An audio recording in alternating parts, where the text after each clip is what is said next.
Olá, seja bem-vindo à leitura da Bíblia 365.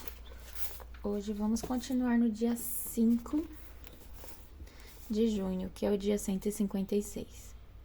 Em 2 Samuel, capítulo 23, versículo 24, até o capítulo 24, versículo 25. Entre os 30 estavam Asael, irmão de Joabe, Elanã, filho de Dudu, de Belém, Samaá de Harode, Elica de Harode, Elis de Pelão, Ira, filho de Iques, de Tecoa, Abiezer de Anatote, Sibecai de Hussate, Zalmão de Aoi, Marai de Netofate, Elede, filho de Baná de Netofate, Itaí, filho de Ribai de Gibeá, na terra de Benjamim, Benaia de Piratom, Urai de Naalgás, Abialbon de Arbate, Asmavet de Baurim, Eliabá de Saubom, os filhos de Jacém, Jonatas, filho de Sage de Arar, Aião, filho de Sarar de Arar, Elifelete, filho de Asbai de Maca, Eliã, filho de Aitofel de Gilo, Ezro do Carmelo, Parai de Arba, Igal, filho de Natã de Zobá, Bani de Gade, Zeleque de Amon, Narai de Berote, escudeiro de Joabe, filho de Zeruia, Ira de Jatir, Garabe de Jatir, Urias, o Hitita. Ao todo era 37. Mais uma vez a ira do Senhor ardeu contra Israel e incitou Davi contra eles. Vai, conte o povo de Israel e de Judá, disse-lhe o Senhor.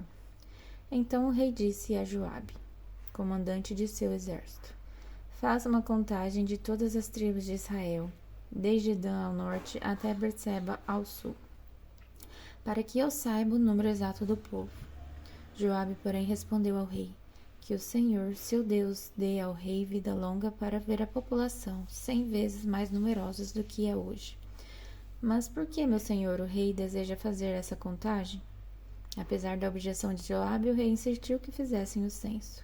Então Joabe e os comandantes do exército saíram para contar o povo de Israel. Primeiro atravessaram o Jordão e acamparam em Aroer, ao sul da cidade, no meio do vale de Gade. Em seguida foram a Jazer, depois a Gileade, na terra de Tatim-Hodsi, e a Dan-Jadã, e deram volta para Sidom. Então chegaram à fortaleza de Tiro e a todas as cidades dos heveus e dos cananeus. Por fim, dirigiram-se ao sul de Judá, até Berseba. Tendo percorrido toda a terra em 9 meses e 20 dias, voltaram para Jerusalém. Joabe informou ao rei o total da contagem. Havia em Israel 800.000 homens aptos para irem à guerra, que sabiam manejar a espada, e em Judá haviam 500.000. Depois que Davi fez o censo, sua consciência começou a incomodá-lo. Ele disse ao Senhor, pequei grandemente ao fazer essa contagem. Perdoe meu pecado ao Senhor, pois cometi uma insensatez. Na manhã seguinte, a palavra do Senhor veio ao profeta Gade, vidente de Davi. Esta foi a mensagem. Vai e diga a Davi que assim diz o Senhor. Darei a você 3 opções. Escolha um destes castigos e eu aplicarei a você. Gade foi a Davi e perguntou, qual destas opções você escolhe? 3 anos de fome por toda a terra, 3 meses fugindo de seus inimigos, ou 3 dias de praga intensa por toda a terra. Pense bem e decida o que devo responder àquele que me enviou. Então, tenho para onde correr nessa situação. Então, respondeu Davi a Gade, mas é melhor cair nas mãos do Senhor, pois sua misericórdia é grande, que eu não caia na mão dos homens. Então, naquela manhã, o Senhor enviou sobre Israel uma praga que durou o tempo determinado. Morreram 70.000 pessoas em todo Israel, desde Dan ao norte até Berseba ao sul. Mas quando o anjo estava pronto para destruir Jerusalém, o Senhor teve compaixão e disse ao anjo da morte, pare, já basta. Naquele momento, o anjo do Senhor estava perto da eira de Araúna, o Jebuseu. Quando Davi viu o anjo, disse ao Senhor, fui eu que pequei e fiz o que era mal. O povo é inocente. O que fizeram? Que tua ira caia sobre mim e minha família. Naquele dia, Gade foi a Davi e disse, vai, construa um altar para o Senhor na ilha de Araúna, o Jebuseu. Então Davi subiu até lá para cumprir a ordem do Senhor. Quando Araúna viu o rei e seus servos se aproximando, saiu e curvou-se diante do rei com o rosto no chão. Por que meu senhor, o rei, veio aqui? Perguntou Araúna. Davi respondeu: vim comprar sua ira e construir nela um altar para o Senhor, a fim de que ele faça cessar a praga. Pode ficar com a ira, meu senhor, o rei, disse Araúna.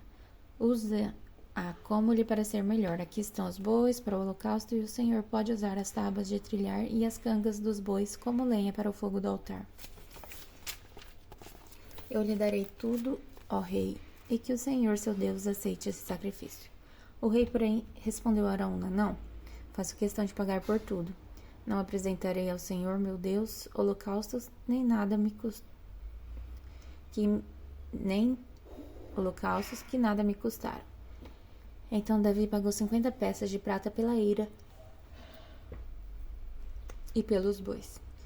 Davi construiu ali um altar ao Senhor e ofereceu holocaustos e oferta de paz. O Senhor respondeu a sua oração em favor da terra e a praga sobre Israel cessou. Agora em Atos capítulo 3, versículo de 1 a 26. Certo dia, por volta das 3 da tarde, Pedro e João foram ao templo orar. Um homem aleijado de nascença estava sendo carregado. Todos os dias ele era colocado ao lado da porta chamada Formosa, para pedir esmolas a quem entrasse no templo. Quando ele viu que Pedro e João iam entrar, pediu-lhes dinheiro. Pedro e João se voltaram para ele. Olhe para nós, disse Pedro. O homem fixou o olhar neles, esperando receber alguma esmola. Pedro, no entanto, disse: não tenho prata nem ouro, mas lhe dou o que tenho. Em nome de Jesus Cristo Nazareno, levante-se e ande. Então Pedro segurou o aleijado pela mão e o ajudou a se levantar. No mesmo instante, os pés e os tornozelos do homem foram curados e fortalecidos. De um salto, ele se levantou e começou a andar. Em seguida, caminhando, saltando e louvando a Deus, entrou no templo com eles. Quando ouviram caminhar e ouviram louvar a Deus, todos perceberam que era o mesmo mendigo que tantas vezes tinham visto na Porta Formosa. E ficaram perplexos, admirados, correram todos para o pórtico de Salomão, onde o homem permanecia com Pedro e João e não se afastava deles. Pedro, percebendo o que ocorria, dirigiu-se à multidão. Povo de Israel, por que ficam surpresos com isso? Disse ele. Porque olham para nós como se tivéssemos feito este homem andar por nosso próprio poder ou devoção?